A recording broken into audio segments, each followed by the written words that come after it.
Often the goal of many creatives is to make a living out of what we love doing and not be stuck in some sort of 9-to-5 job that keeps us held down and suppresses our creativity. But we're creatives and not marketers.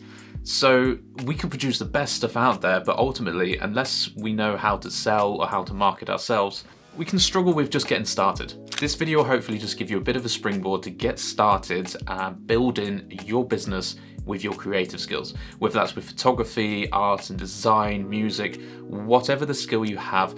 These things we're going to talk about today can be applied to any of these contexts and start to create it. Now, it's worth pointing out that depending on your skill level, your priorities with time, each of these areas we're going to talk about might not be for you. Or you may find one leads towards something you enjoy doing more, and that's absolutely fine. You do not have to do everything that we're going to talk about today, but I do find that having your hands in a few different places with your creative skills is a great way to building up a full-time income and quitting that job quicker. So imagine if you just brought one ticket to the lottery, you're banking on that one ticket on making money.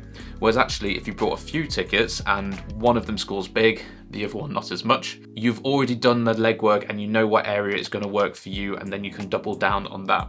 But equally, when times get tough, and I've had this in the past where one of my areas doesn't earn as much money one month, the other area might. So actually having your hands and trying out a few of these different things can be really beneficial to you starting your first creative business.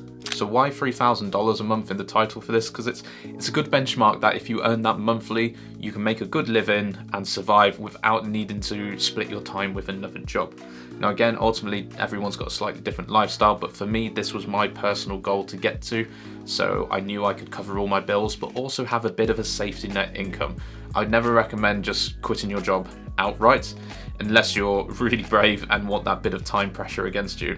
I would always try and phase these things out. So $3,000 a month was my target to say it can pay all my bills, but also there is a safety net of income there that if I do have a bad month, I can still cover everything that I need to. I'm a big believer in that if you don't enjoy doing something, you should drop it. If you don't enjoy doing something in life, don't do it. You're just wasting your time. If this is where you want to be, you need to put the effort in and grow it. So beyond watching this video, take action. Find an area that you want to start in and start in it today. So let's talk over some of these points and hopefully you'll find one that fits best with how to monetize your skills that also fits your lifestyle.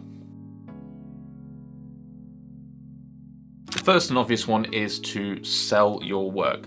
Now, whether that's you as a photographer selling prints, selling art, you've got loads of platforms out there like Amazon or Etsy where you can just list your work and have people buy them. You can also set up your own website and drive traffic yourself to that as well. Now, where this fails for a lot of people is they just straight away dive into this area of trying to sell their work without actually looking at the market, looking at the marketplaces and understanding if where they're pitching their work is the best place for it. This is often why I see a lot of businesses fail. It's why I see a lot of Etsy shops fail. It's why I see websites that look great but actually have no visitors come to them. It's because you might be selling for yourself and not actually for the customer. And this is something that I'll be talking quite a lot about in the future. It's something that I talk about a lot in my materials that are coming up as well for you to sort of download. But ultimately, if you want to sell your work, you need to look at what the consumer wants, what they're buying, what are their needs, and you need to sell to their style and to their demand. This doesn't mean jumping on trends. Jumping on trends can be great to get a bit of money up front, but ultimately you want to have a product that is going to sell all year round. So the key to making $3,000 in this area is doing customer research, looking at these platforms and using certain tools. Etsy, for instance, the one I use the most is Everbee. It's great for looking behind the scenes and seeing actually how many monthly sales things get. I'll leave a link for that below. Same with Amazon, there's loads of different tools where you can get behind the scenes and actually see what is selling and then kind of replicate that, but using your own style. Whereas those are marketplaces where customers already are, selling on your own website is an added challenge in that you have to drive traffic. So if you've already got a good audience, this might be a great place to start with. Set up a website, find out from your audience what they like and create something for them. create a style that they like, something that they're going to be really interested on and maybe buy multiple of. I'd say on a 1 to 5 scale, this is a 3 for difficulty to get started with because things can take off quite easily, but it's probably a 4 for the amount of money that can come in. And this could be passive income or time for money. It could be passive income if you're just designing products and throwing them out there, if they're digital based. If they're more physical based, then it's going to be time for money that you need to package and ship and deal with customer service side of it. The next one is to actually sell your skills. Now, in most creative areas, we can sell our skills for something.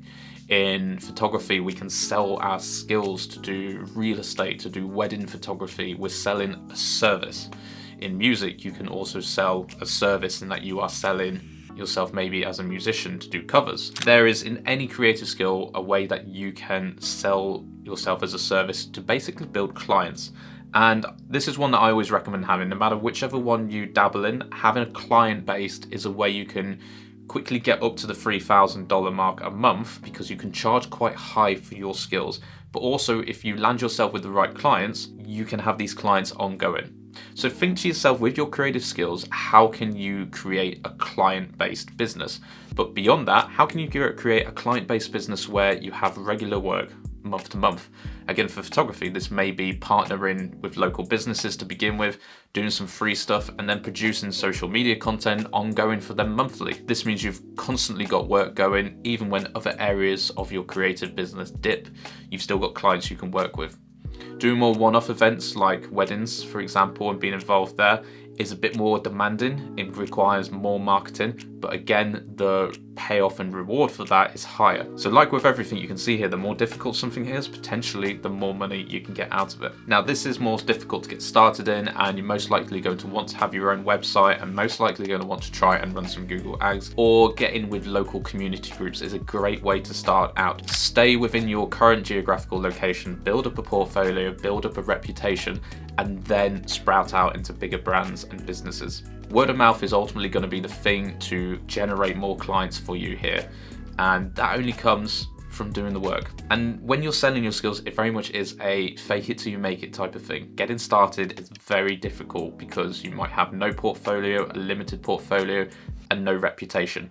You can only build those things by going out and doing it. In any of these places, the fake it till you make it approach really does work well, and in certain places like photography, you can hire models. You know, in any of your creative skills, you can fake a portfolio and try to manipulate that you have worked with people.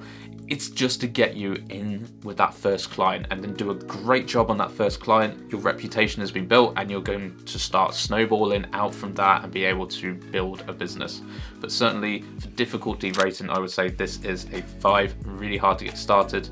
But again, for monetary wise, it's probably about a 4, in that it's got a very, very high return. Now, it's worth saying that all of this stuff is never going to be an overnight fix. It takes time to build, so do not worry, you won't make that $3,000 mark in the first month. Use it as a goal to build up to. It takes time to build all of this, which is why I think pick a couple of these areas to start building. Don't try and build everything at once, and then when you see certain areas working or you're comfortable with them, either introduce more or double down on one that's working really well. Now's probably a good time to say, if you are finding value on this, please do like, subscribe, and comment. This channel is all about kind of creativity and creative stuff and helping you to get further with your skills and do more of what you love. The next one then is sell your knowledge, and this can be done exactly like what we're doing here. Starting YouTube channels and then building an audience who find your content valuable, and then you can push structured content and learning paths on them and sell your specific skill set. This can be an oversaturated market, and again, you've got to build trust in this area, but trust from this area comes from expertise.